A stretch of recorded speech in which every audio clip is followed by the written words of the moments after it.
There we are. Good morning again for all. We are getting to our second class of this course. Let me just open here my whiteboard that I probably will need during this class. Just a minute. Okay, there you are.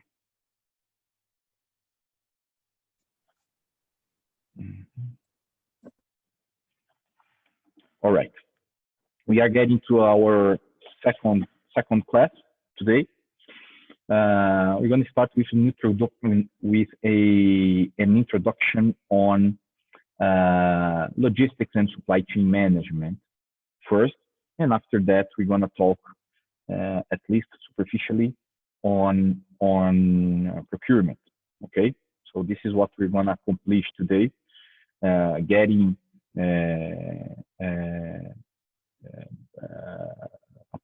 taking advantage of Rafael's question. Every single class, we're going to have a material, a reading for you guys to read and to submit a essay.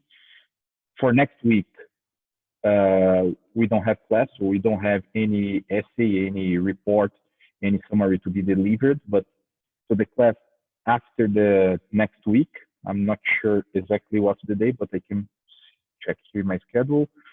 The February 23rd, you guys have a essay to be delivered through Dropbox. Dropbox is already available for you if you go to the e-class, as well as the material related to this, which is outsourcing. Okay. If you have any doubt on this during this period, you just shoot me an email and we can clarify anything. All right. Okay. Let's get started then. Stop talking and get to work. Let me open here our e-class. I will display my screen for you, just to you to get familiar with the way we are setting up our e-class. Okay, so procurement strategy, the course here. Again, if you open the content of the course, you're going to find several tabs. Syllabus and schedule we already talked about, as well as course presentation. We're going to start the content of the course. Okay, the content of the list of contents are in order of presentation. In other words, the first will be managed firstly, the secondly, and so on. So we're going to start with procurement in the context of operations management today. Next week, after Carnival, outsourcing, quality management, inventory management, and so on. If you open outsourcing here, the second topic we're going to approach within this course, you're going to find the presentation that I'm going to use to support my speech and the reading here. Okay, here you can find the reading. Okay, let me get my pencil here. Here you find the reading that you should read to prepare the essay on that material. Dropbox already available for this essay. You can see here. Okay, essay number 1, outsourcing, is already available. So it's just a matter for you guys to read the material and make a essay. Few folks were online when Rafael asked me about the structure of these essays. Then I guess it's important to explain a little bit further on this. What I expect from you guys related to these essays that will be built on the materials that I put available for you. It's basically an essay in the straight sense of the word. I wouldn't like to have, guys, from you a a report, technical report with bullet points. Okay, I want to see you guys writing your opinions on the material that I provided to you. Of course, opinions based on the topic, based on business, based on the specific topic that I'm discussing in each of those materials. Okay, it's not a copy and paste summary. Okay, this is a I would say a handcraft essay where you set up your material in, I would say, 5, 6, or 7 paragraphs, expressing your opinions and your views on what you have read. All right. Cool. Let's move forward then. Professor. Yeah. So this is basically we should read this text. Is one text, right? Only. Yeah. About sourcing. Yeah, exactly. It's okay. one material. It's one material per week, Roberto. One material per week. One text. Sorry, one text per week. Okay. Okay. So then we write an essay about the text, and in a free form. I'm sorry. Format, sorry. You broke in a little bit. Can you repeat? So we write. We have to write the essay in a free format, or is there a specific format? No, the format. I mean, the configuration of the text, of the writing is free. You can choose size of the letter, type of the letter, etc., etc. It's up to you. What I would the only thing actually I would request is that the way that the text, the writing will be done. I mean, in terms of content, I wouldn't like to see summaries with bullet points. You know, outsourcing, and then you put another bullet point. Difference between different outsourcing and management structures. No, I would like you guys to write kind of what the name says, essay. I mean, a redação, if you allow me to express in Portuguese, an essay with a beginning, with an introductory, one paragraph or two with a introductory approach.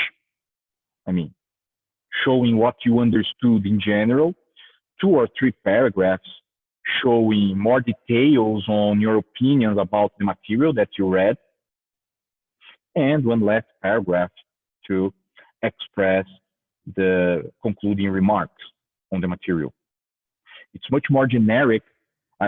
Again, I don't expect from you just topics expressing in copy-paste structure what you have read. Okay, I want your opinion on the text. Okay, perfect. Okay. Thanks. No problem. All right. Any other doubts, guys?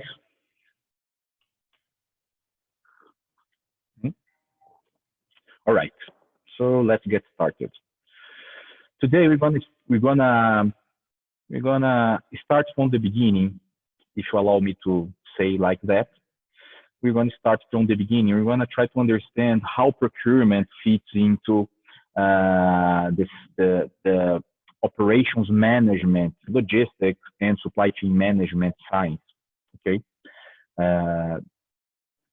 this is a very introductory speech to prepare ourselves to the next class, where we're gonna and the next ones where we're gonna approach in a more specific manner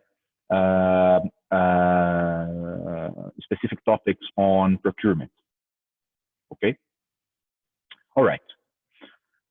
If we go to content, you're probably still seeing my my screen. If you go to content, we can open here procurement in the context of operations management, and you guys can open, if you will, the material on procurement, the importance of procurement in the context of operations management that I prepared for you. This is just a guideline for us, right, to drive us during these couple of hours that we're gonna have together.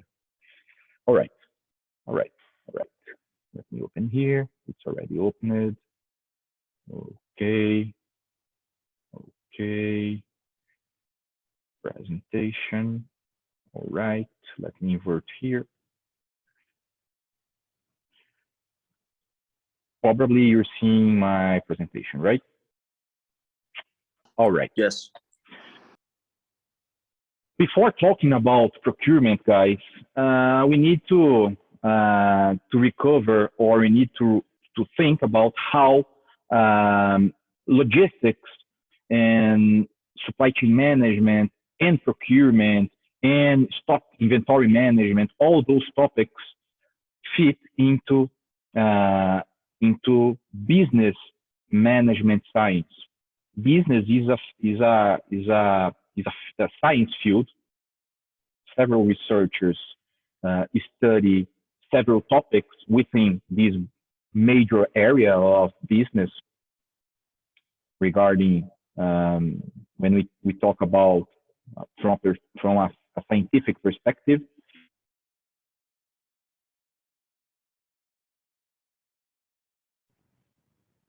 Sorry. All right. Now I'm not going to have a problem. Business is a major area of science, as we have medicine, as we have economics, as we have agronomy, and so on. Okay, business is a major scientific area. This is interesting, by the way, when we notice in the television that, for example, regarding this challenge that the world is living with COVID, right? We see several politicians saying that we need to follow the science, right? We need to follow the science. We need to hear the science. We need to hear the researchers. They are saying this much more, referring to medical, to the medicine science, to the health science. But hold on, economics is also science. When someone says, hey, if we lock ourselves down into our homes, people will not get money, we will have to stop working, and we're gonna engage into a dramatic economic crisis. This is science as well. Here, I want just, by the way, again, I'm not against lockdown, etc. I'm strictly in accordance with everything that is being done in the major topics of COVID. Okay, I think that unfortunately we need to isolate ourselves. I think that we need to take care of ourselves, and I think that we need to hear the health science. Okay, but economics is also science. What I mean is, if a politician would like to be very clear in his or her speech, he should say, we are hearing the health, the medicine science, because economics is science as well, and business is science as well. Okay, we are within the field of business science, and within this major field of research, we have several other important fields that are connected to business. For example, strategy, finance, accounting, and operations management. Okay, among others. Okay, but operations management is one field of business science. And then we have within operations management several other smaller group of subjects of investigation, like procurement, like supply chain management, like logistics, etc., etc., etc. if I wanted to show you this as a workflow chart, I would show you something like that. Let me screen here my whiteboard. Just a minute.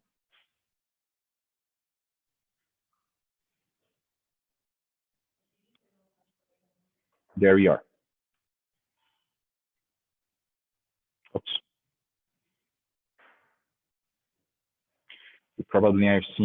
You guys are probably seeing now my screen. What I'm saying is that we have here science. This is ugly, right? We have here science. We have several fields of science.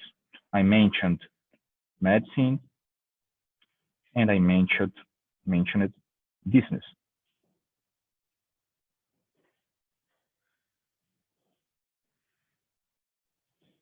We have several others here and here. Within business, we have several other fields, like, as I said, marketing, for example. I didn't mention this, but this is very important. We have finance. We have, for example, strategy.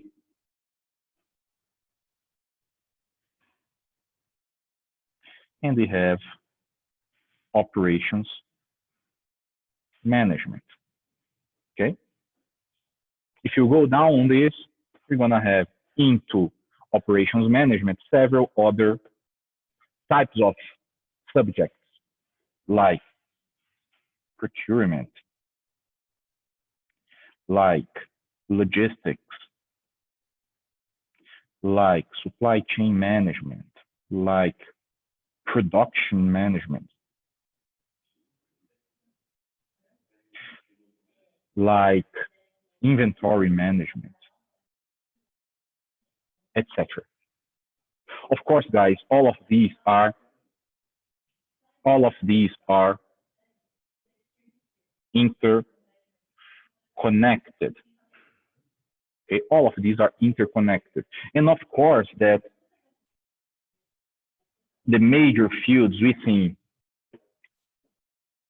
business management science are also connected. So I can speak for you on supply chain management and bring topics on finance. We're going to do this at some point in this course. Someone talking about strategy can bring to his or her speech topics on finance or on supply chain management. Because at the end of the day, we need strategy to manage our supply chains. So everything is well connected. We have several connections between the idea of value chain coming from marketing and the idea of supply chain coming from operations. The concept of value chain, a set of agents, companies or departments or people working together to deliver value to the end customer, is the same idea of supply chain. It's the same idea. Your professor of marketing probably expressed this idea, naming this idea as value chain. And I will express this idea for you, naming this as supply chain. Okay? So everything is well connected. Here we're going to treat on operations management, specifically on procurement, but making links between procurement and logistics, between procurement and supply chain management, between procurement and production management, between procurement and inventory management, and also between procurement and finance and strategy. This is the structure. This is the idea of this course. Okay? This is the idea, the concept of this course. I don't want to teach you how to buy or how to sell, because you're going to see that it depends. Depends the type of product or service that we are trading. But I want to try to transmit to you the main concept that you have to bear in mind if you are trading tons of soybean or a number of iPhone 12. Okay. products with high value added against products with low value added commodities. Okay. All right. Let me get back to my presentation. All right. So getting back to the presentation, we have this picture, this figure.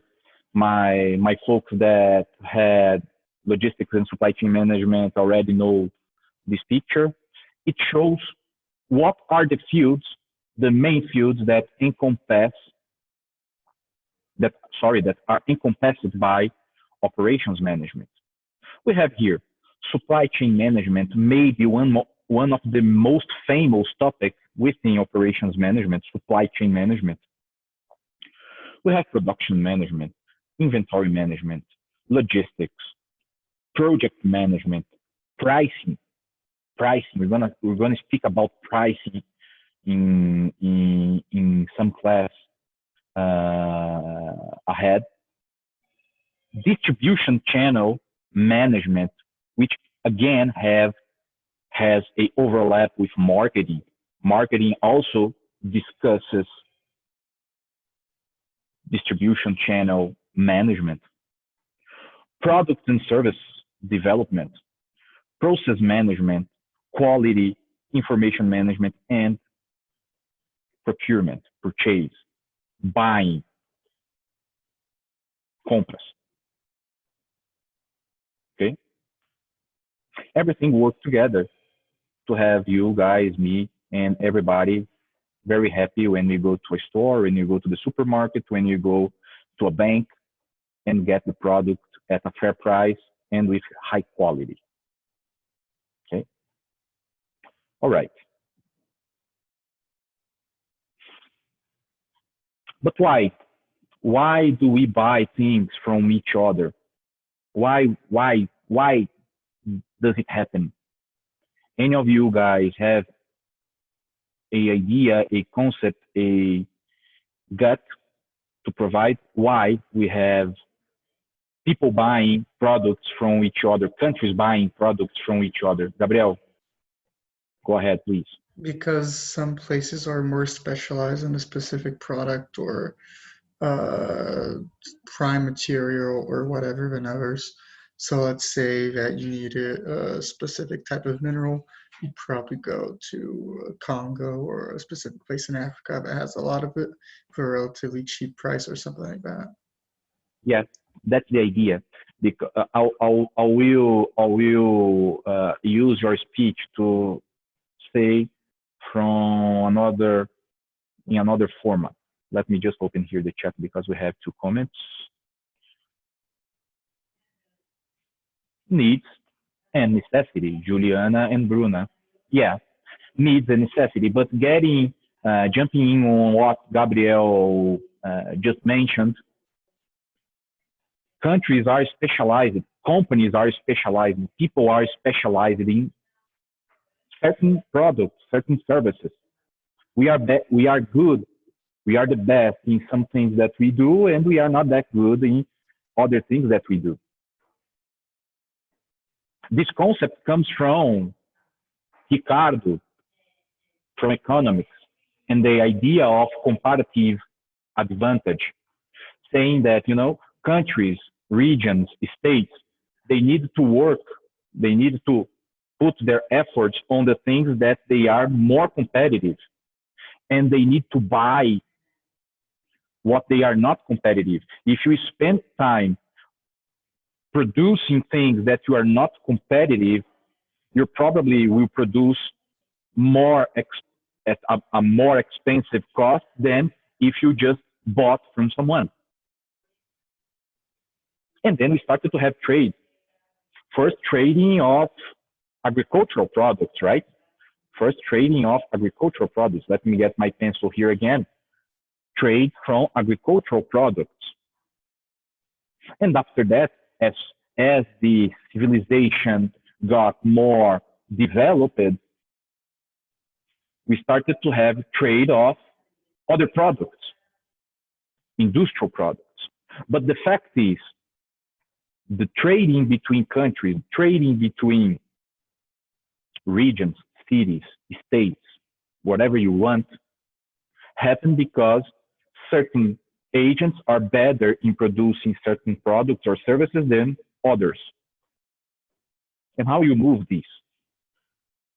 Here we're talking about procurement, why procurement exists.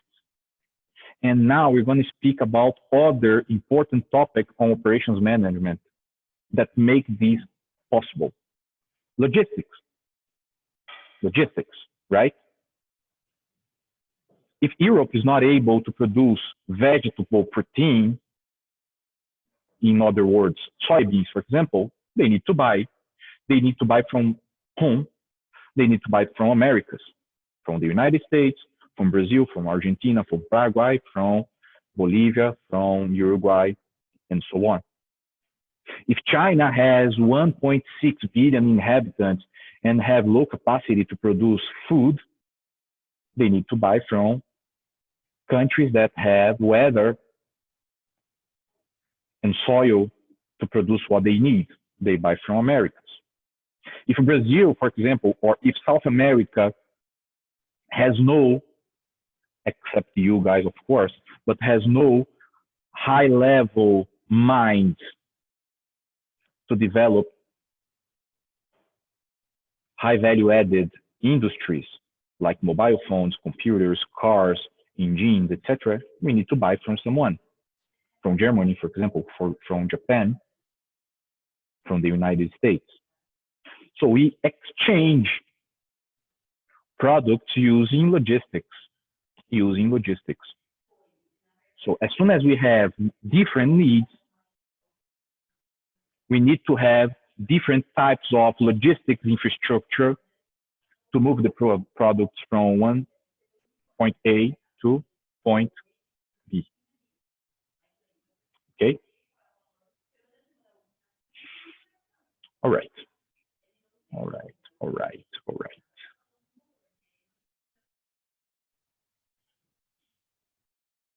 Here we have an example. I just showing you a classic example. I'm trying to use Brazilian examples as we are living or we are from Brazil.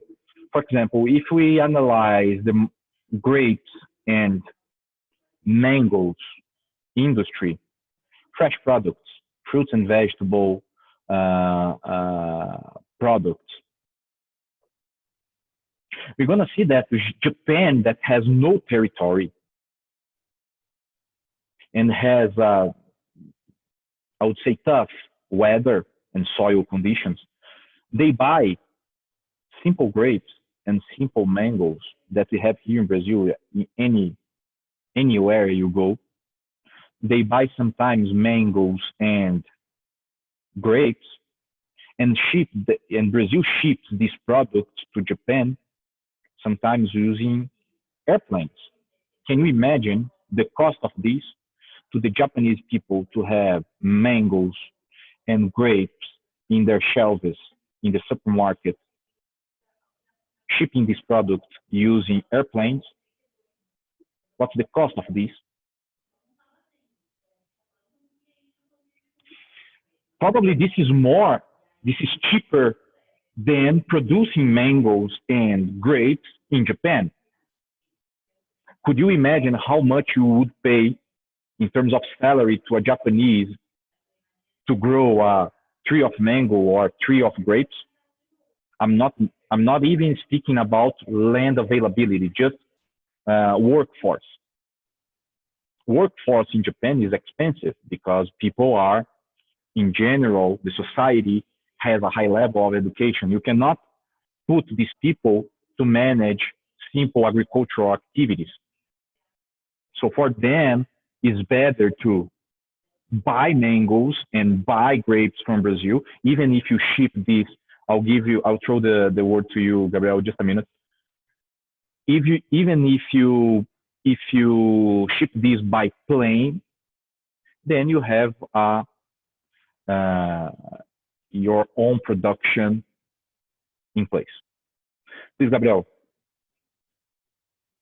But it's not because one country is specifically specialized in something that it should continue that specialization, right? So, for example, let's take the case of Brazil. Most of its specialized exports are going to be cattle, soja, food. Maybe you could consider in bread in worst case scenarios. But whether or not we want to admit it, it's a very agricultural country, and that's not really the specialization that's ideal to become a full-fledged first world country, is it? Yeah.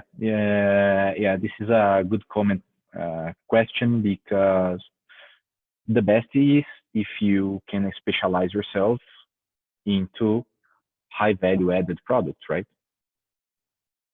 In Brazil, this is very because the nature, because let's say, because God gave to Brazil natural resources and natural conditions, Brazil pushed into and specialization in agribusiness. And when when I say agribusiness, I'm saying I'm referring to agriculture, and I'm referring to the other activities related to the rural environment, like livestock, cattle, etc. But the fact is that we can be specialized in agriculture. We need to surf this wave, we need to seize this opportunity. But the best would have for us, Gabriel, in this case, to us to produce everything here and not sell the soybean, not sell the corn in natura. The best would be, let's sell the pork, let's sell the poultry, let's sell the soybean products packed in a diet fashion, The best would be this. This is the problem. Today we ship bulks of soybeans.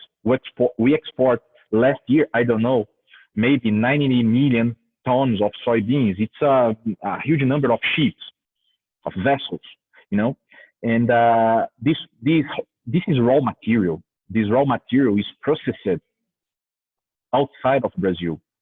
It generates employment outside of Brazil, because agriculture, the activity of farming, don't generate a huge number of employment positions. Even mostly today, that we have a very high high level of technology deployed into agriculture. So we are using less and less workforce for agricultural production. Where we use workforce? In the industry. And agribusiness also have industry. When you send the soybeans, for example, to an industry to be crushed, to these products to be crushed, and we produce soybean oil and soybean meal that will be used for example, for cattle, poultry, and swine feed. This is industry, and we don't have this industry in Brazil. Of course, we have this industry in Brazil, but we could have much more. We could have much more. We export 50, 60% of the soybeans, of the corn in Brazil that Brazil produces, and we could export much less.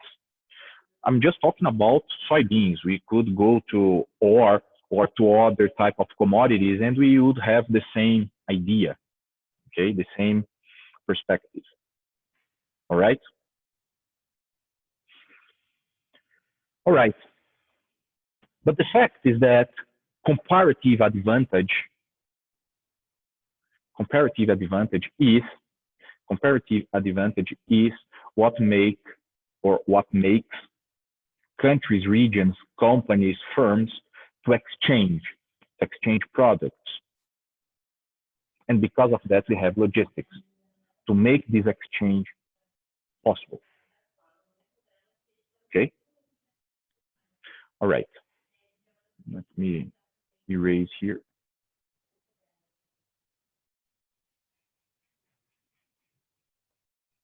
As I mentioned to you, this is a value chain, an example of value chain. What is value chain? Value chain is a set of activities or functions that form one organization.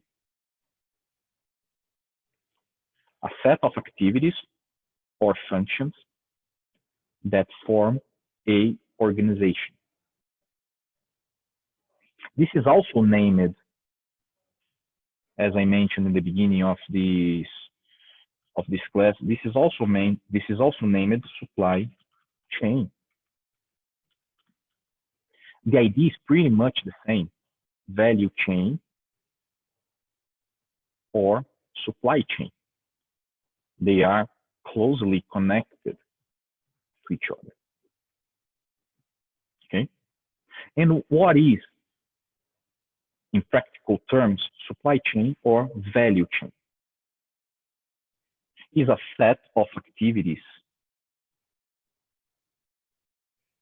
within one organization that is able to deliver value to the customer.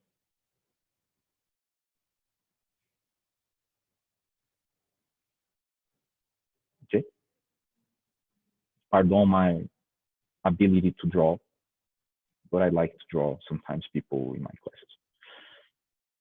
A set of activities that add value to a raw material, to information, to a service, delivering value to a customer.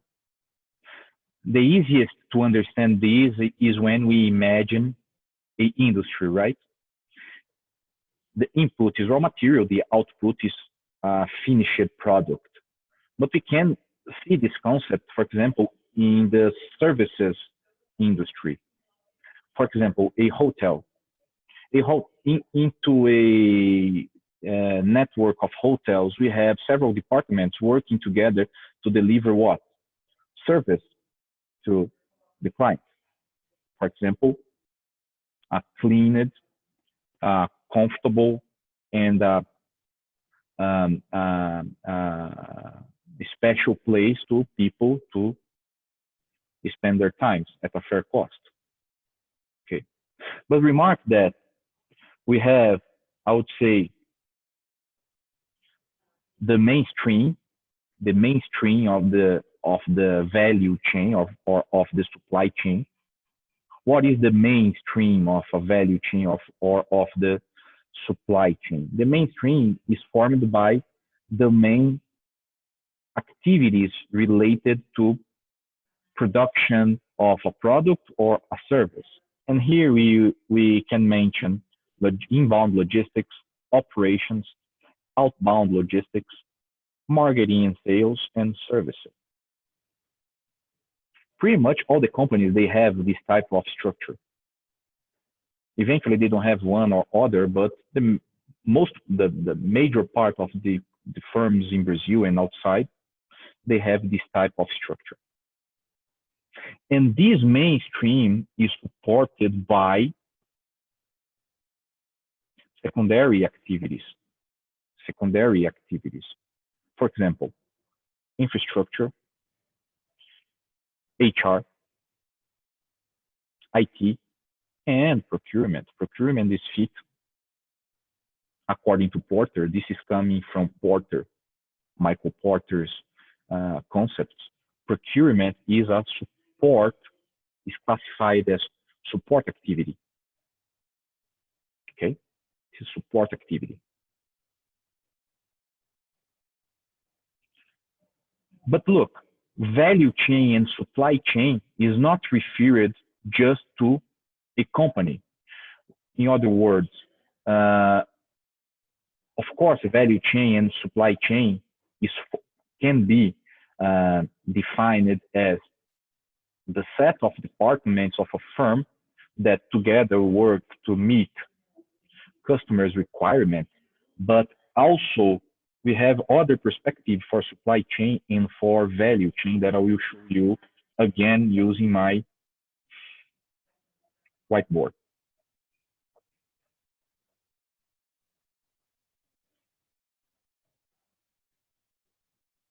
Now you're probably seeing my screen. Supply chain is also a set of companies that work together to deliver value, product, services to the end customer. So while a firm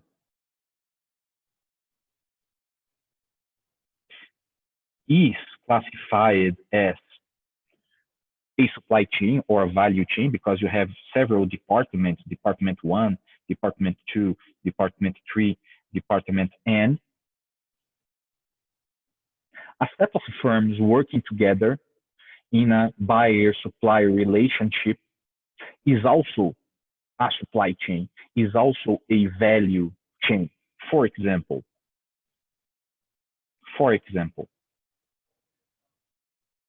let's imagine this product, car, okay? In a very simplistic way, how automobile supply chain looks like. We have here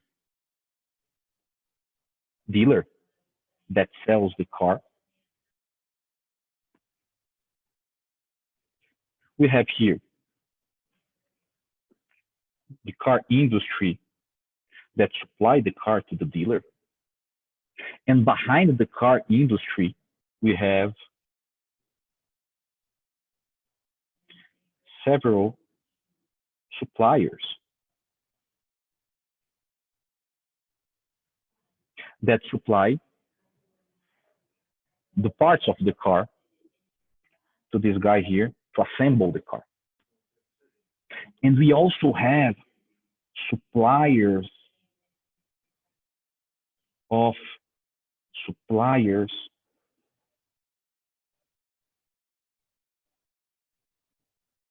supplying those suppliers. All of these is supply chain or value chain. Gabriel, go ahead, please. So when we're tracking a supply chain from a company, it's going to go from the product all the way back to all of the different distributors for prime materials and machines and so on, right? Yeah, exactly. Exactly. Okay. This is what the concept of supply chain or value chain accomplishes. Embraces. Yeah. All the suppliers, all the services that are provided, each step of the chain in order to deliver the finished product to the customer. And here we are. I am also sorry. Here I am just referring to direct suppliers, to the suppliers that are directly linked to production. But for example, banks are part of the supply chain. They need to finance everybody here. NGOs, depending on their industry, are important stakeholders of the supply chain. We as Brazilians, we are seeing this. When we see the challenge between agriculture and environmental conservation, means that the agricultural supply chain in Brazil, the agribusiness supply chain in Brazil, needs to deal with environmental requirements that comes from countries and that comes from non-governmental organizations, NGOs. All of these is supply chain. The concept of supply chain is in here. The concept of value chain is in here. In summary, what is supply chain and value chain? Just to us to not have any doubt. Is always a set of agents. And for agents, you can understand firm departments or individual firms or just individuals. A set of agents that work together, aligned to deliver value through finished goods or services to the end customer. This is value chain or supply chain. And of course, here we have several aspects of what I mentioned in the beginning of this class, several aspects related to the business science. We have here into this generic supply chain, we have here finance, We have here accounting. We have here we have here operations. We have here marketing, and so on. We have here HR. HR is a field of business management science. All of those sciences work together to make this available, to make this possible. Okay, let me get back to my presentation here. All right. Is that understood, guys? This concept of supply chain and value chain, from these two perspectives, the perspective of a firm and the perspective of a set of firms. Is that fine for you? Yes, Professor. Right. Good. Speaking a little bit about operations in general, production, specifically on production, all the supply chains, or most part of the supply chains, are based on this simple system here. I would say that 90% of the supply chains are based on this simple process here. We have inputs being transformed into value-added products or services. But Professor, this one may ask, but this is much more similar to a production structure, right? An industry that receives raw material, processes these, and transforms this raw material into value to the customers. I would say no. This system, this framework, can be used for services as well. Let's imagine something that is very important today. All of you heard about this, data science. What is data science? Data science can fit into this framework. A data scientist or a firm that deals with data, consultancy companies like McKinsey, Bain & Co, and several others, all of those companies, all of those professionals, all of those firms, they work with raw material. What are the raw material? Data, raw data. They transform the raw material. They transform that data into information using several different technical fields like programming, like statistics, etc. And they deliver to the customers refined information that can be used in business decision process. So here we have transformation of information. We are talking about a service industry, data industry. Okay, just to give you one example. Other example, we could treat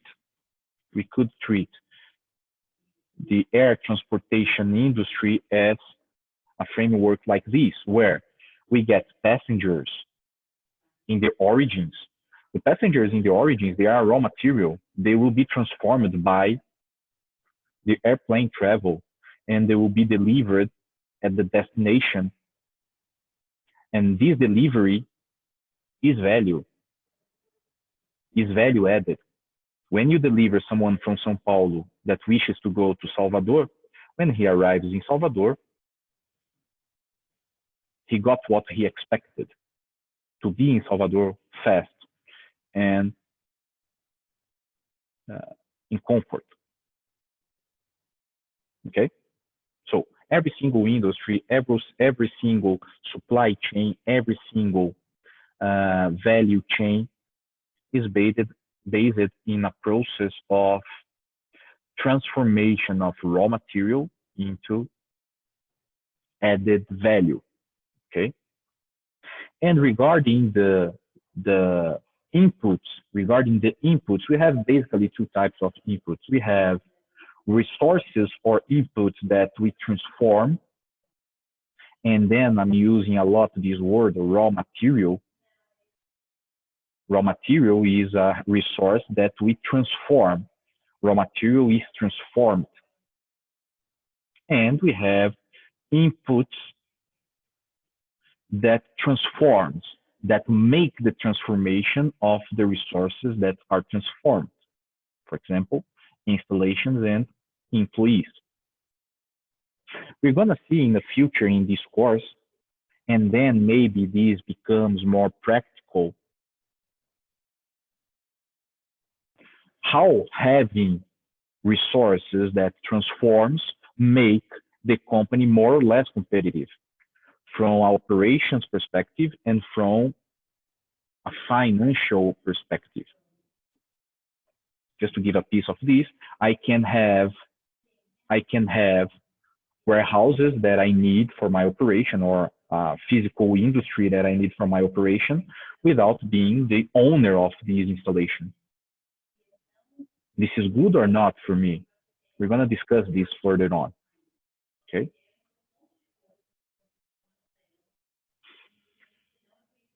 Well, and here we have the general purchasing or procurement cycle. This is very theoretical, okay? This is very theoretical, of course, okay? But this brings to us a good guidance for everything that we do. I'll try to explain why. First thing is to recognize the need. What I need to buy, what I don't have and that I need to buy, what I'm not capable to produce and I need to outsource from somebody else.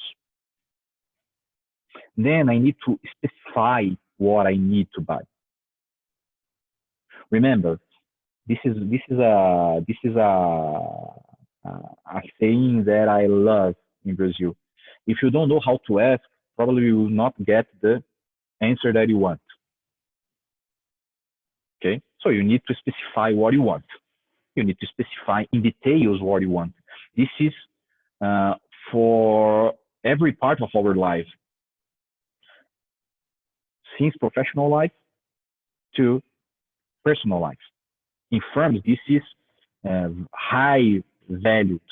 I mean, departments that eventually don't like yours, or people that eventually don't like you, may use your lack of clarity when you request something to deliver something that you indeed don't want. So you need to be clear in expressing what you want. Otherwise, people may say, hey, but what you asked for this. And then you say, maybe I didn't, I was not so clear in informing what I want. So be specific. Being specific is a high quality for any professional. You need to be specific. You need to understand what you want. You need to understand what you want. Remark, what you want when you request something to someone within your company or outside your company. Outside your company is even worse, because you are dealing with an agent that is not part of your firm. Discussions after the deal may be harder. Then when you recognize the need and when you specify what you need, we're almost getting to the end of the class. You need to decide if you make or if you buy. You need to decide if you make or if you buy. This is an important topic that I will not finish now because we have just 5 minutes to midday. We're gonna keep talking on making or buy in the next class. But the important decision here is to making or is if you're gonna make or if you're gonna buy. And we have several implications in both of them. When we say that I will make, you probably heard about this, you are saying that you will integrate your supply chain. You're gonna make the role of your supplier. You're gonna say, hey, I will not outsource these anymore. I will do in-house. You have positive points and you have negative points on this. And when you say that you are buying instead of making, then you're saying that you are outsourcing. You are buying what you are not that good, and you are doing in-house just what you are good in in doing.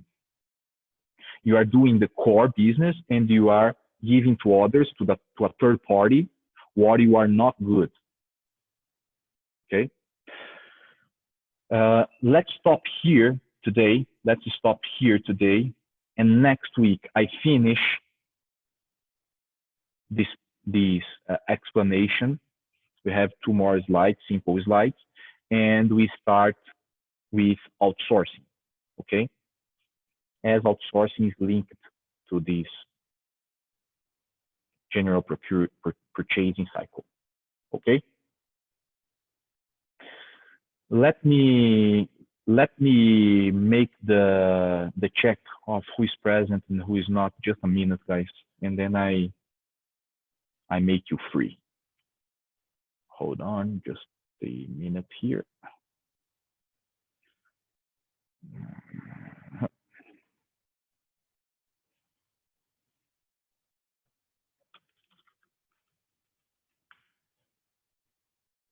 Oh, I'm crazy. No. Hey, you almost cheat me, huh? We are just in our first hour of class. No, I don't need to finish now. It's until 1 o'clock. So let's keep moving. Let's finish this part of the content. I don't know why I was thinking that we had just 1 hour. It's the first time that I give classes in that time. Generally, I just give classes in the beginning of the morning, like 7 a.m. So I'm not very familiar with these slots at 11, 12, and 1 p.m. So let's finish this. We were here, right? We were here. Let me display my screen again. That's right. Okay.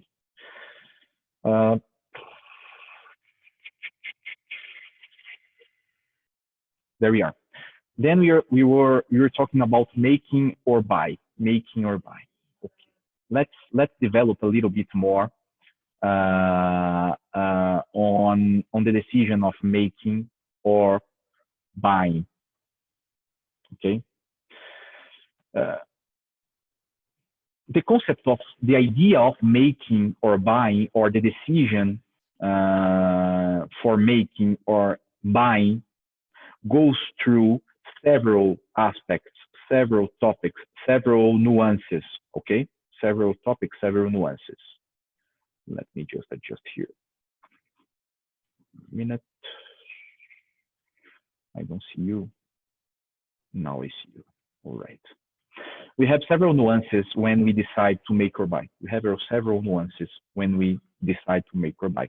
I will start for the less important, and we walk you through to my opinion, what's more important. For example, sometimes we decide to make or buy bearing in mind or considering political aspects. Everybody saw the discussions on BR Distribuidora spin-off. BR Distribuidora was privatized, it was sold by the state to the private sector. The question is why Petrobras was owner of a fuel distribution, if this is an industry that extracts petroleum and produces fuel. It's not the business to distribute the fuel. It's the same thing that if it's similar if we had, for example, a rice producer having a supermarket just because he's a rice producer. Doesn't make sense.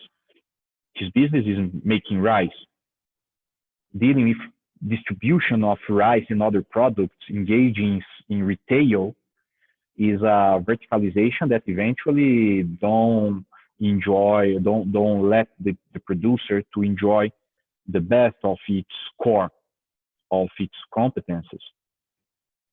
Okay. So sometimes we have political aspects that make a company or a supply chain to be integrated, to be making instead of buying. Okay. The process of making instead of buying, we name verticalization. We verticalize downstream the supply chain or upstream the supply chain. Hold on, what is that? Hold on, what is that?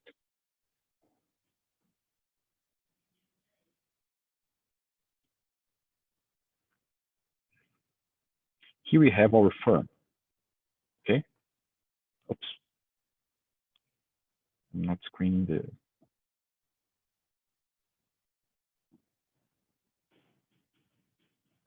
I guess you're seeing now my whiteboard again. We have here our firm. Okay. This firm have a relationship with its customer, and this firm has relationship with its supplier.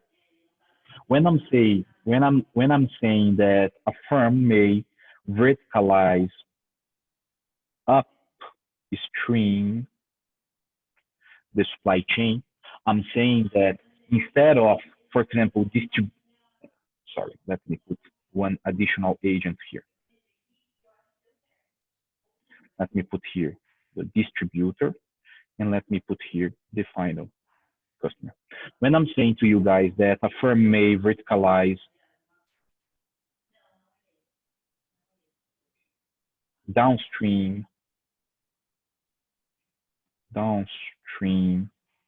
the supply chain, I'm saying that the company is, instead of using someone to, for example, to distribute the products, this firm is buying the distribution and is dealing with distribution by itself. This may be the case of Petrobras that I was mentioning and BR Distribuidora. They were integrated, they were just one thing, and now they are separated entities. BR became a Petrobras client. It is not part of the same firm anymore. Okay, it's not part of the same firm anymore. And firms, they can also integrate themselves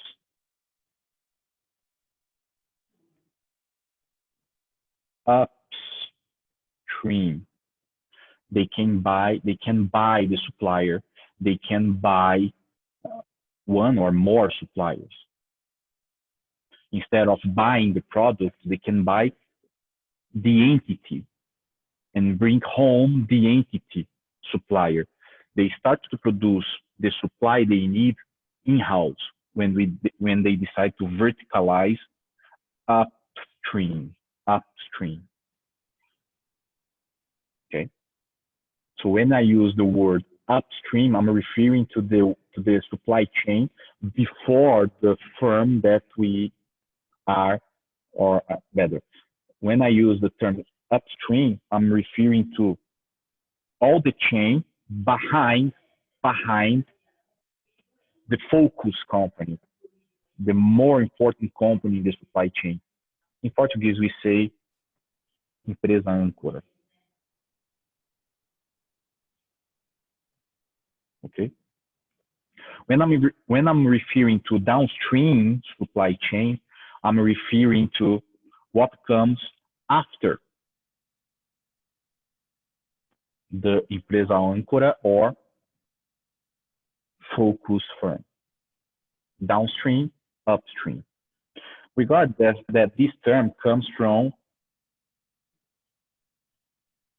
the concept of river. This should be a river, okay? A river. How we say river, how we refer to a river when we want to say that we want to go a place ahead in the river or behind in the river. We use the term downstream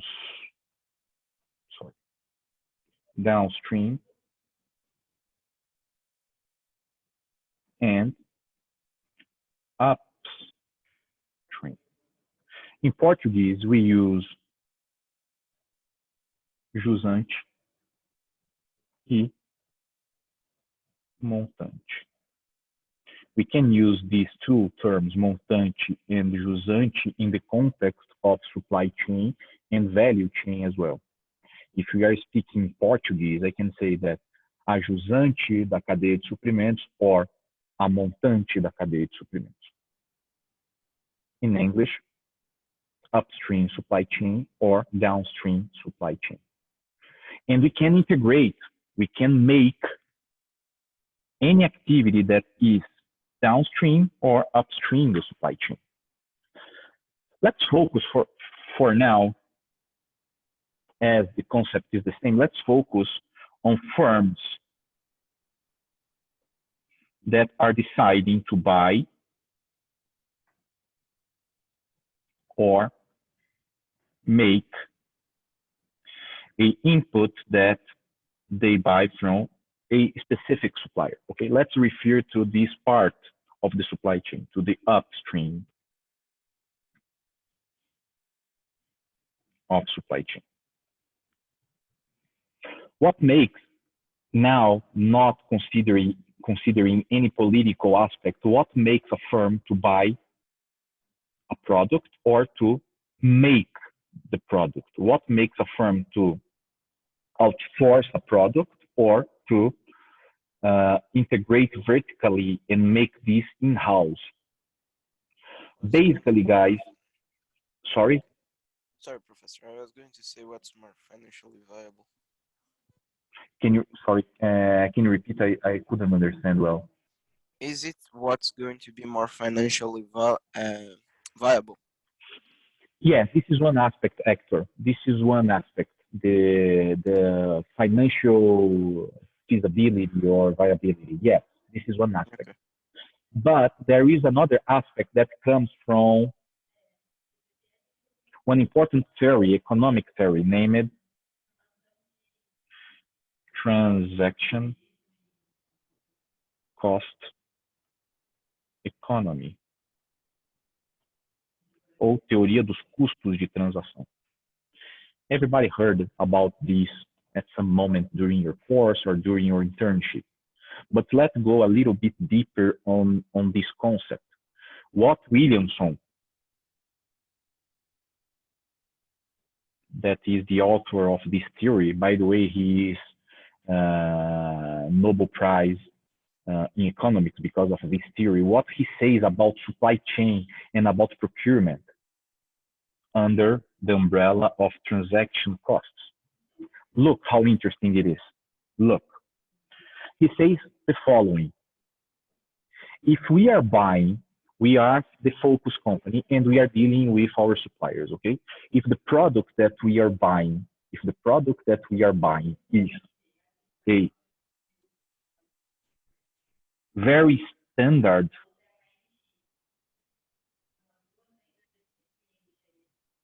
product,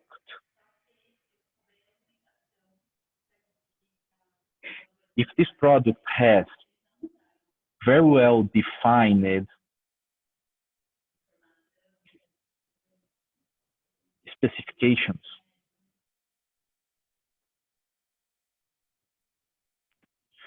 if these specifications are known by everybody in the market, you don't have any reason to buy.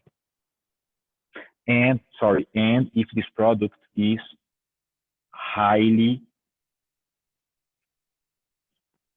available in the market. If you have a number of suppliers offering this product, if this product is well defined in terms of specifications, and because of that, if this product is very standard, You don't have any special reason to buy. Let's try to understand this better through examples. Let's get back to commodities. What we're talking here is that when we have commodity products, we don't need to manufacture. We can just go to the market and buy these. We can just go to the market and buy these. The concept of commodities is exactly this. It is highly available in the market. It is standard. It has clear specifications. Let's imagine again, agricultural market, which is one of the most relevant for us in this topic. Soybeans. Let's imagine the big traders of soybeans, of grains worldwide. Just to give you an example, if you are not that familiar with these markets, for example, Cargill, for example, Bunge, for example, ADM, for example, the big protein producers like BRF, JBS, etc. Let's talk specifically about JBS, huge multinational company, Brazilian multinational company with global presence. What's one of the most important raw material to JBS? Remark, JBS is a firm that sells protein. Professor, what do you mean about protein? Protein is meat. So JBS sells cattle, frozen cattle, right?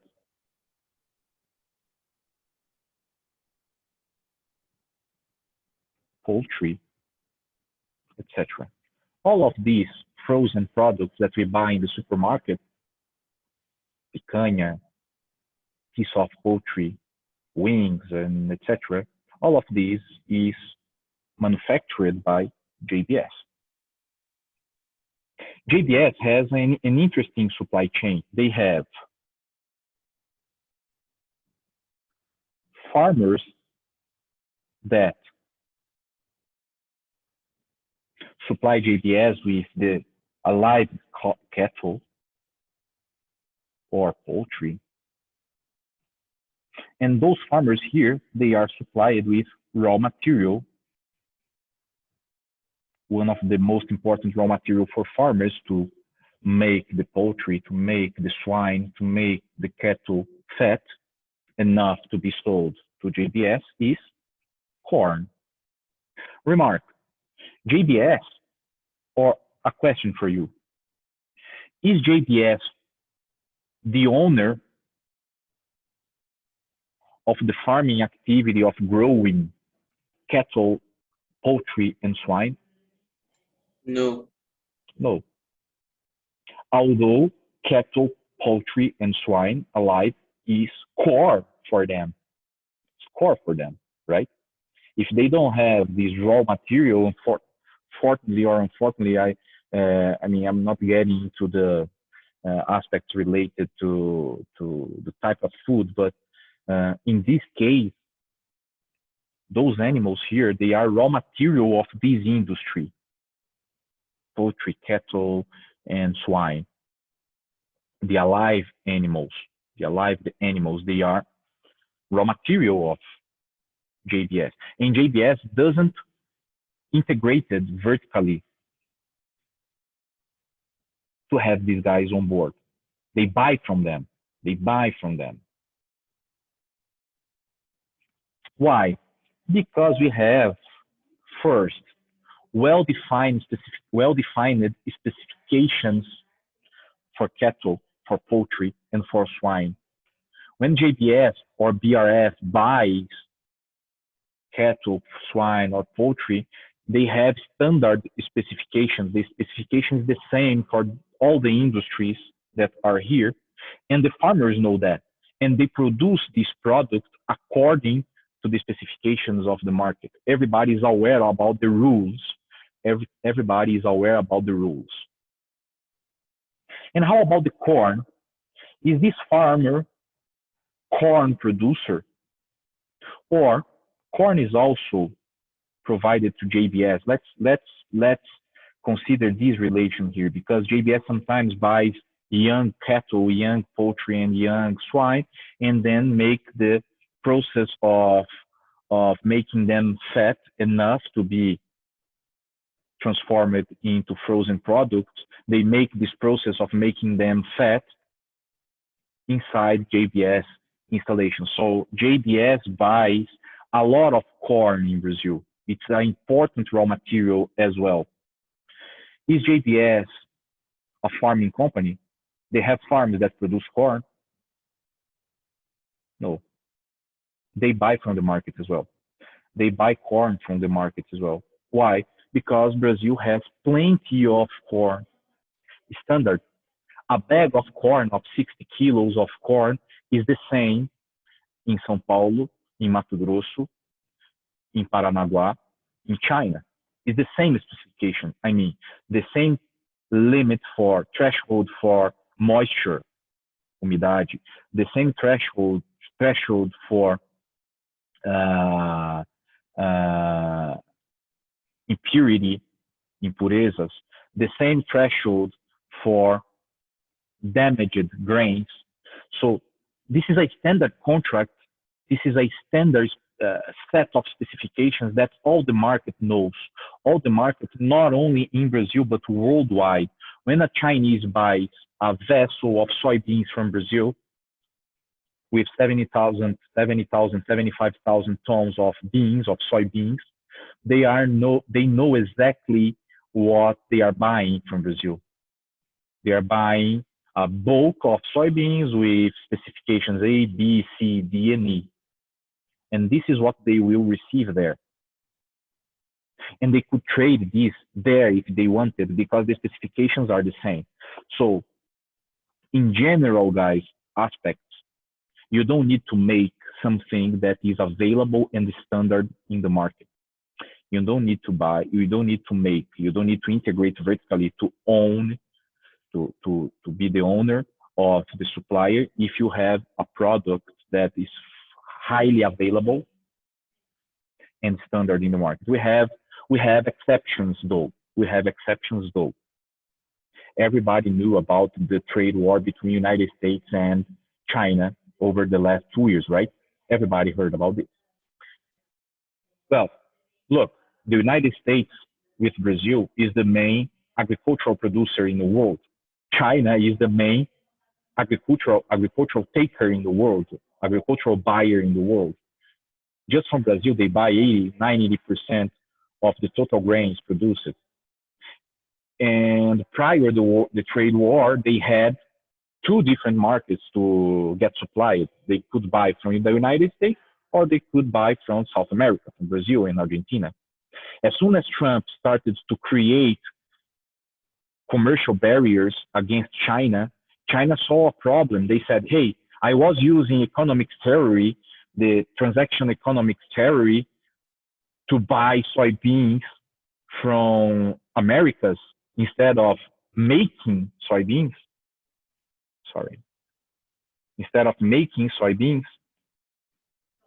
But now I have a problem because the United States government is not allowing the producers anymore to sell soybeans for me. And soybeans for me is a matter of national security. I mean, it's food. It's food.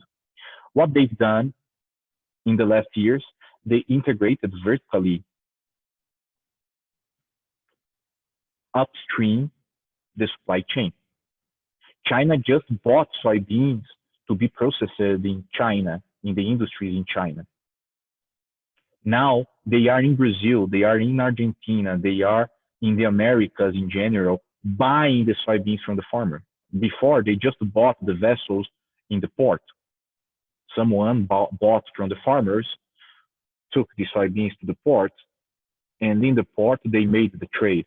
Now they are inside of Brazil with silos, with warehouses, with teams, with people buying face-to-face crops from farmers in Brazil. They don't produce in Brazil yet because they cannot buy land in Brazil. But they are close to the farmer. The Chinese is face-to-face to Brazilian farmer, not to run the risk of having lack of supply anymore.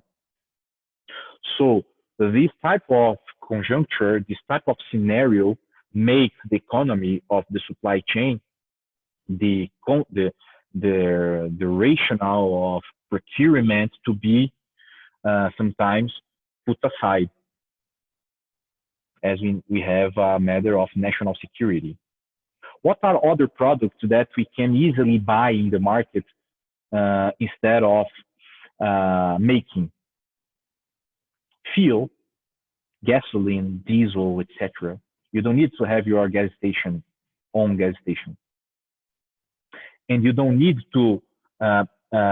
You don't have a special specification of fuel for your car that makes you dependent of one supplier. You can buy diesel from any gas station.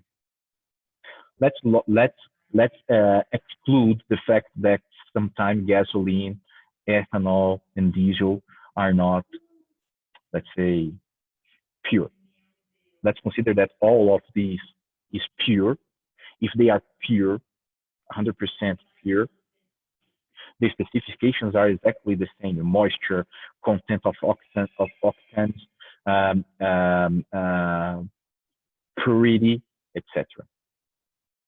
Okay, you can buy gasoline from anybody that you want, any supplier. What's gonna be your concern in this scenario? If the specifications are standard, what you're gonna look for? Price. Price, cost. What's the cheapest? What's the cheapest? Another commodity, dollar, FX market for the ones that are in the banking. FX is just a matter of commodity. You know, you have several buyers and you have several suppliers making bids and asks, and the product is just one dollar, very standard. You know, you don't have a special dollar. You don't pay a premium because this is a special dollar. No, this is just dollar, standard. On the other hand, when do we make? We do make when we don't find the product, the technology, the items, the resources easily in the market, or when they are not standard. When they are not standard, then you need to integrate vertically. No. It's being more and more difficult to find industries, to find supply chains in which you have integrated supply chains, because almost everything can be produced by anybody. Almost everything can be produced by anybody. You know, specifically, you can find supply chains in which for the automobile industry, this was very common. For example, if a car manufacturer decides to install itself in a certain region, sometimes this industry will invite suppliers to be inside the site of the industry. And those suppliers will be capable to produce the product exactly the way the industry needs. If eventually this industry goes away, leaves the business, eventually those suppliers, they will not be able to supply the spare parts to other industry, because first, they are not placed close to other industries. Second, because the products that they produce, all the production line is set up to meet that specific industry's requirement. Okay. This is the scenario where you decide to make instead of buying, when the product is not fully available and standard in the market. When you need, for example, to teach the supplier how you want the product. And as soon as you teach the supplier, if you don't decide to make, if you decide to keep outsourcing, eventually the supplier can tell to your competitor how you need your supply. And this is bad from a competitive advantage standpoint. So in these cases, instead of teaching the suppliers on how to do, eventually it's better to buy the supplier. And then this information, this technology, this competitive advantage becomes stay in-house, okay? Well, getting back to our flow chart, we're going to speak better on making or buying in the next class when we discuss outsourcing. But let me just check if you are watching my screen here. Yes, now yes. We have first the recognition of the need, we have specification, we have the decision to make or buy.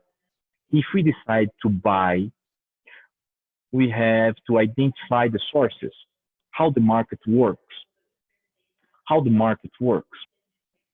After that, we need to select the sources. And then we have several criteria on Professor. Yeah, please, go ahead. Sorry to interrupt you. Is it possible to think in a hybrid mode form of supply chain, like a company would produce or make in-house some components or some pieces of a product, I don't know, components, parts, from a product, and at the same time, like they would buy the rest from the market, so they could choose strategic and specific parts or components to produce and buy the rest from the market. Is it possible to think in a form like this, or you'd say it's better to choose whether buy outsource or just to make everything inside? That's a very good question, Roberto. Thank you for that. We have between. I like to draw, so let me put my whiteboard here again. Between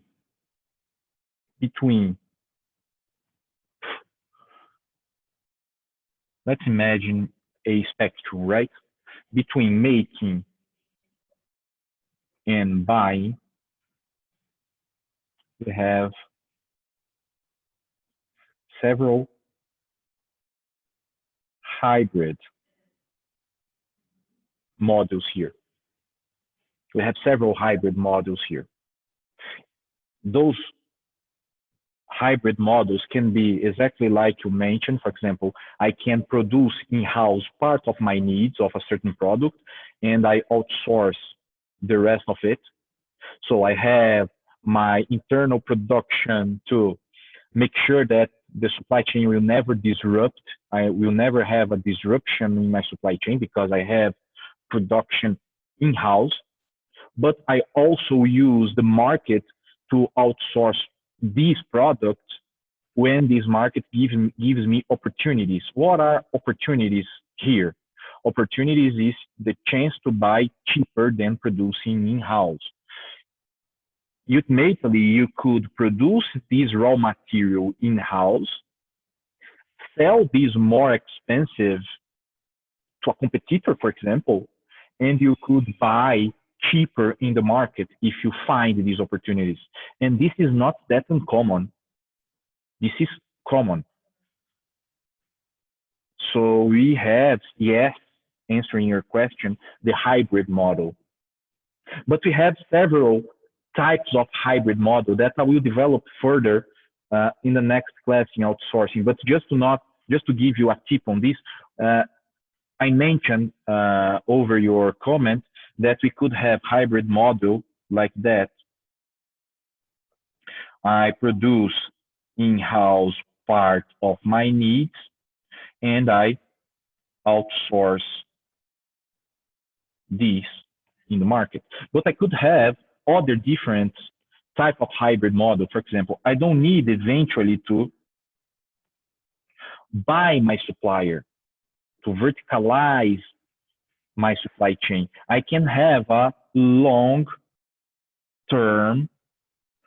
contract with my supplier, with pricing rules, with penalties, with NDA clauses, and I could buy the rest of my needs from the market, from the spot market. When I say that I go to the market to buy something in the scenario of buying, I'm saying that I go to the spot market. And when we have a contract of supply, I'm not going to the spot market anymore. I'm being supplied through a standard contract. So we have, yes, several hybrid models. Is that clear for you, Roberto? Okay. Yes, it does. One more question. Could we think like that it would be smart for a company to separate all the materials into categories, which they say, oh, this kind of material is like really easy to find on the market, and this is more specific. So for these types or for this group, I will choose a specific strategy, and for the others, I'll follow another strategy. Is it possible to think like this, or is like you don't need to enter in this deepness? Yeah, we need to think on this way, Roberto. We need to think exactly in this perspective. Of course, any company, we don't have any company in the market that needs, or almost all the companies need, more than one type of supply, more than one raw material, more than one type of input. So you need to establish procurement strategies to each of those products, according to the features, according to the characteristics of each item, okay? For some items, you can decide to verticalize. Yeah. For other items, you can decide to buy in the spot market, just outsource, okay? You're gonna have different, you're gonna have different strategies according to the type of product. And we have, and probably we'll have different strategies in the same company that deals with procurement. I will give you just a standard example that is very common in several companies. For example, sometimes we outsource a product. We outsource a product, a raw material. This is standard. I have a bunch of this product in the market, so I outsource the product. But at the same time, sometimes I have the fleet, truck fleet, for example. It's my own fleet to handle this product from the supplier to my installations. This is typically a hybrid strategy. I outsource the raw material, but I own the fleet, truck fleet. Let's imagine that we are handling these products, logistically speaking, using trucks. And the opposite is true. I can manufacture in-house.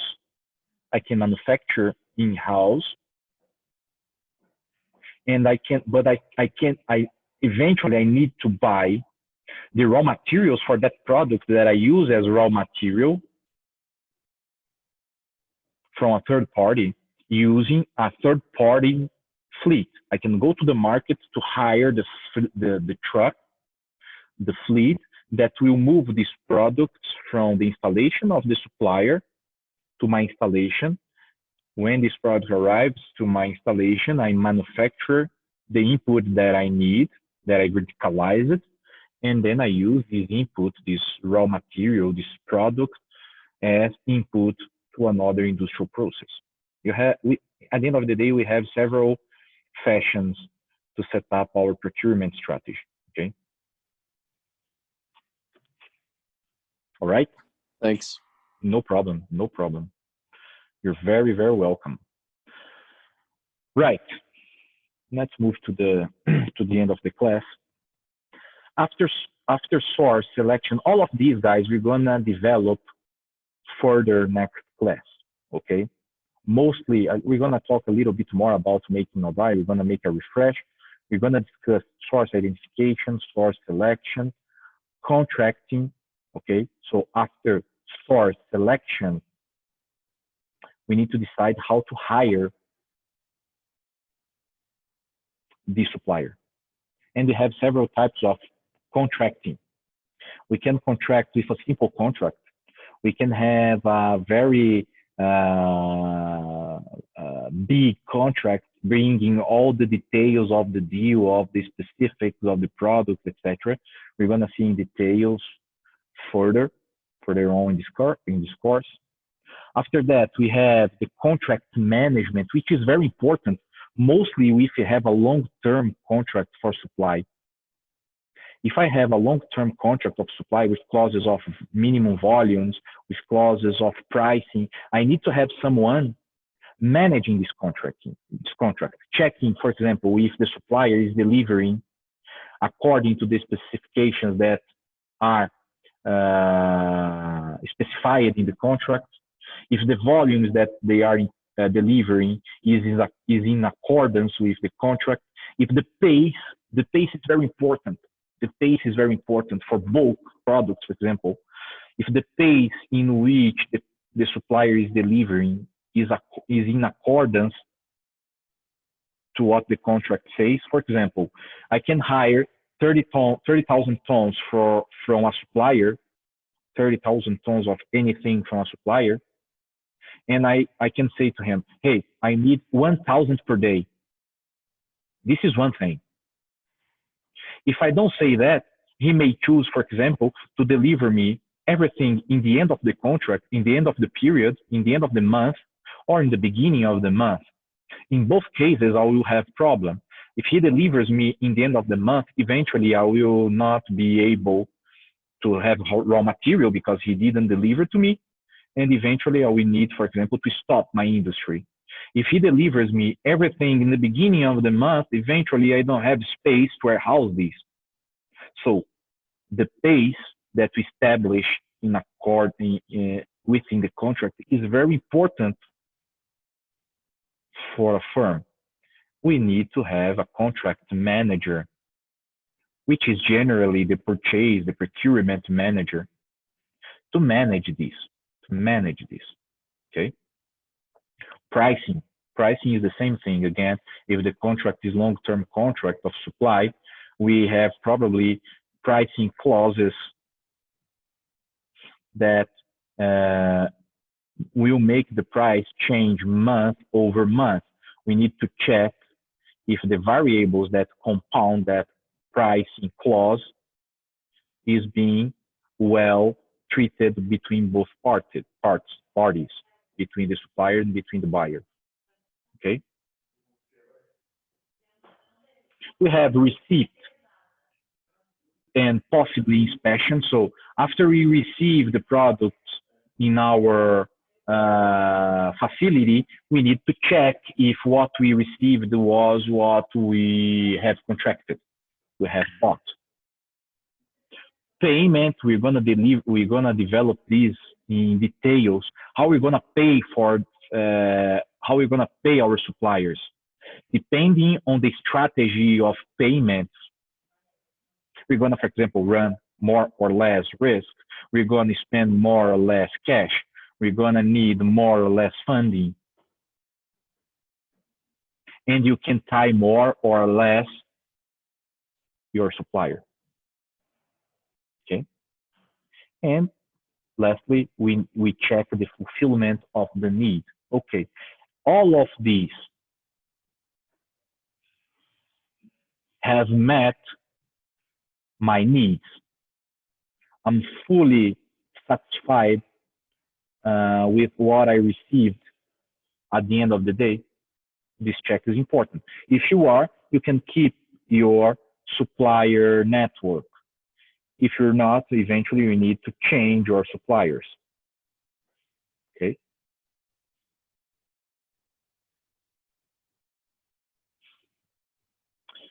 Well, guys, just to finish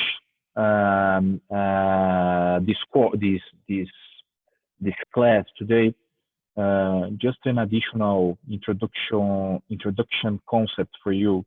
What is a transactional and a mutual relationship? It's pretty much what I've explained it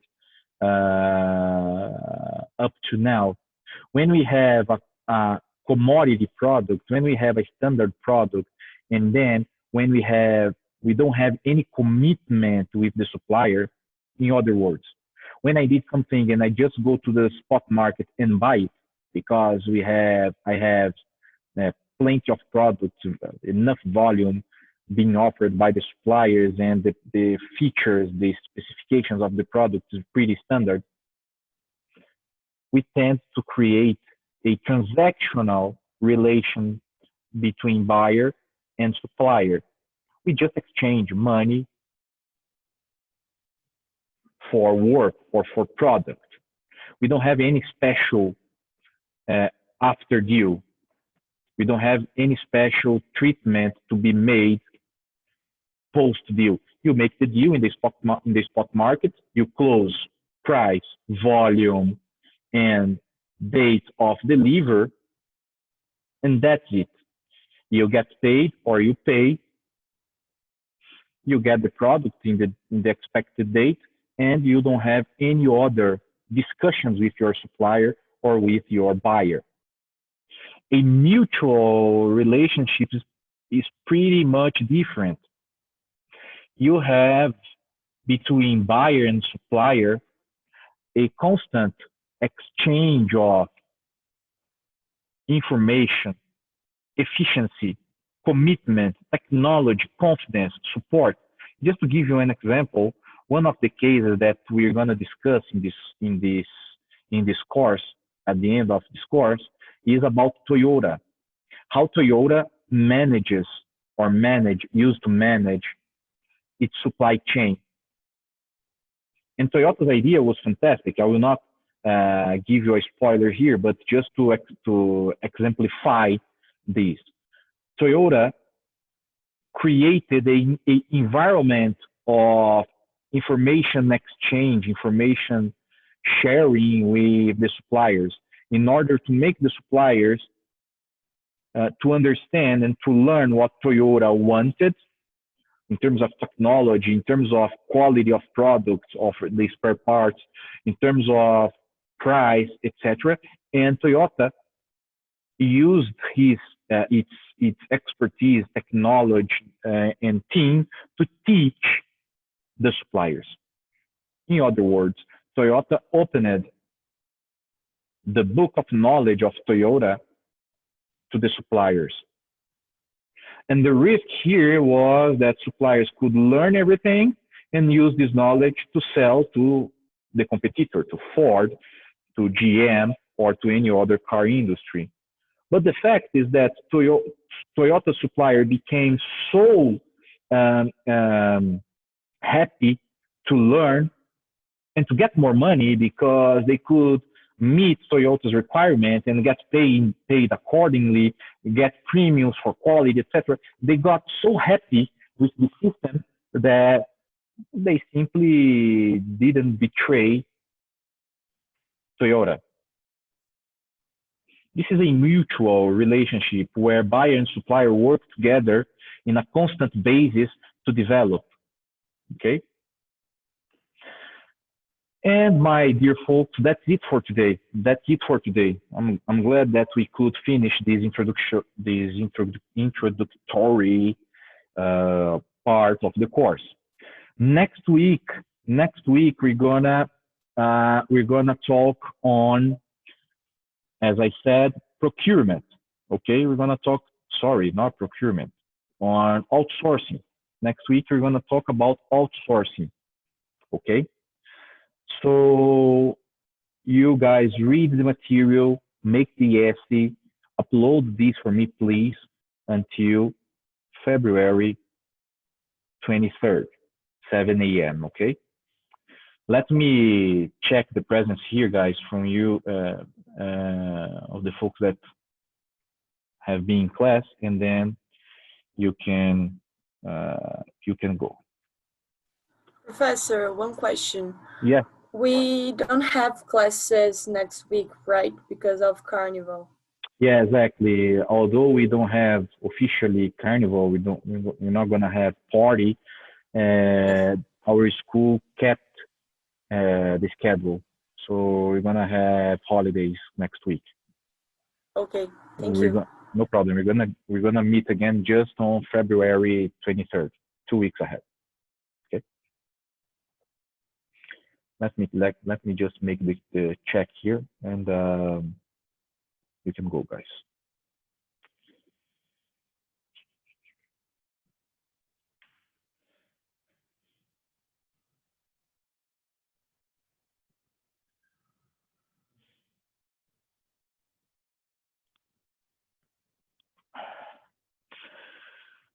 André? Here. Arthur? I'm here. Bruna? Here. Bruna Carpinelli. Perdão, Bruno Carpinelli. Bruno Carpinelli, are you there? Nope. Bruno Carpinelli. Bruno Henrique. Here, Professor. Hey, Bruno. Camila Freitas. Here. Carolina Yumi. Here. Ok. Cristiano Monteiro. Here, Professor. Here. Ok. Diego. Hello. Hello, Diego. Fernando. Hi, Professor. Hey, Fernando. Gabriel. Here, Professor. Hey, Gabriel. Yeah, of course. Sorry. I will memorize the names, okay? Sorry. Gustavo. No. Hector is there, right? Yes. Here, Professor, yes. No problem. Isabella. I believe she left like a minute ago or something like this. No problem. I'll give her presence. Jenny. Here. Okay. Julian is there. All right. Lucas. Here, Professor. I'm sorry, there are two Lucas, but both are there. Okay, thanks, guys. Maria de Carvalho Sena Fernandes. É o professor presente. Beleza. Oh, all right.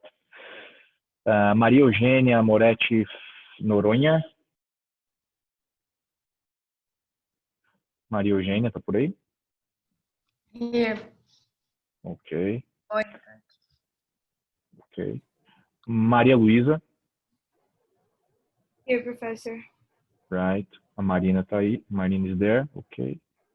Hi. Marina. Mário. Are you there, Mário? Mário. No.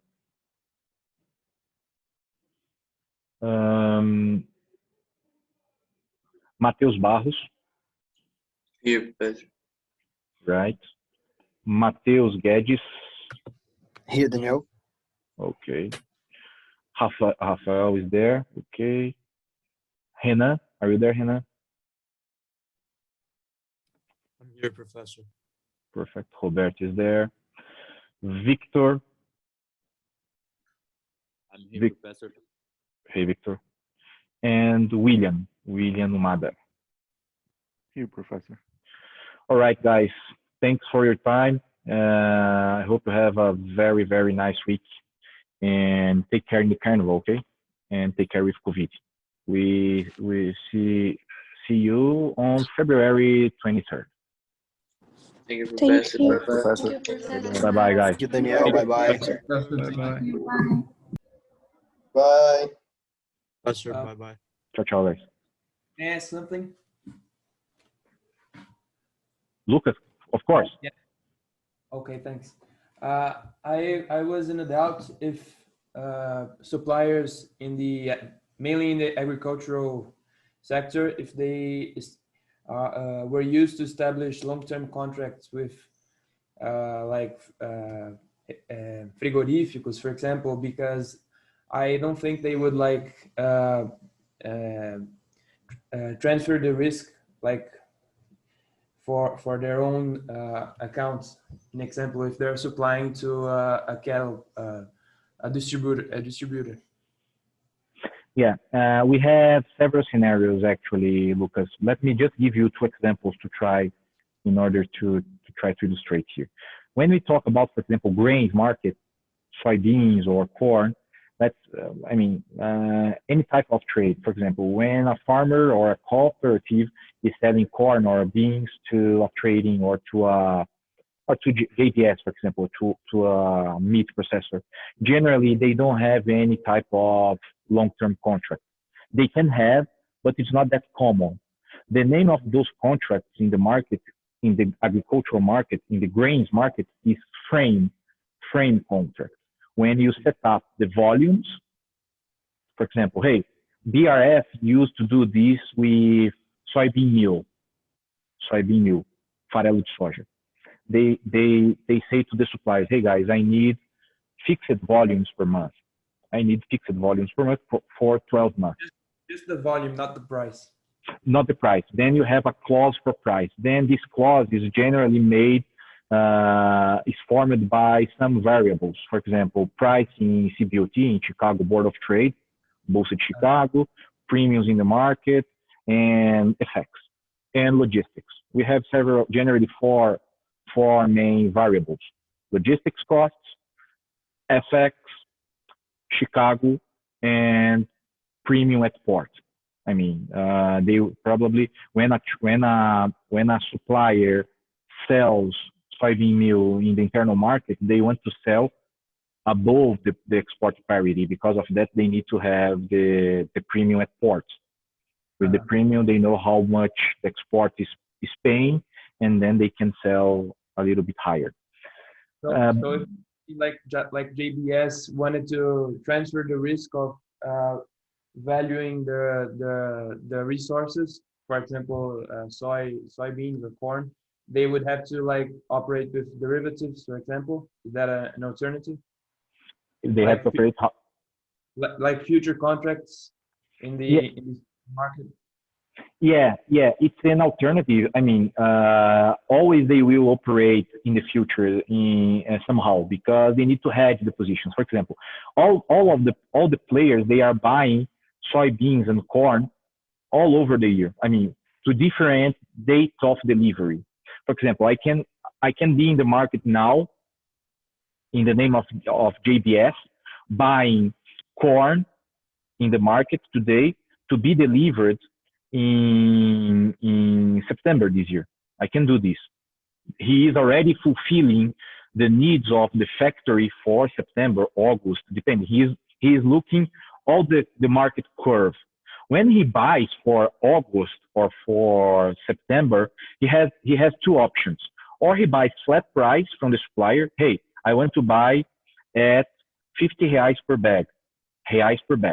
So the strategy of hedging this price, reais per bag, 50 reais per bag, to make sure that the price will be 50 reais per bag, comes from the supplier. Supplier needs to take the hedging position.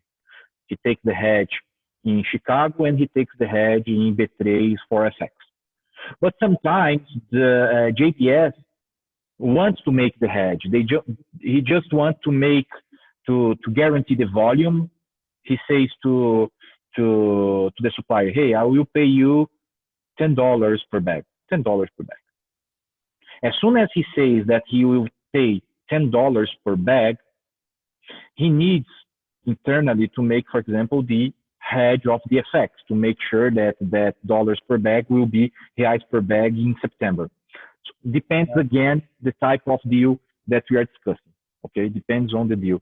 Regarding the integration that you asked on JBS, I mean the relation between JBS and the animal suppliers, the farmers that produce cattle, poultry, there you have a special integration.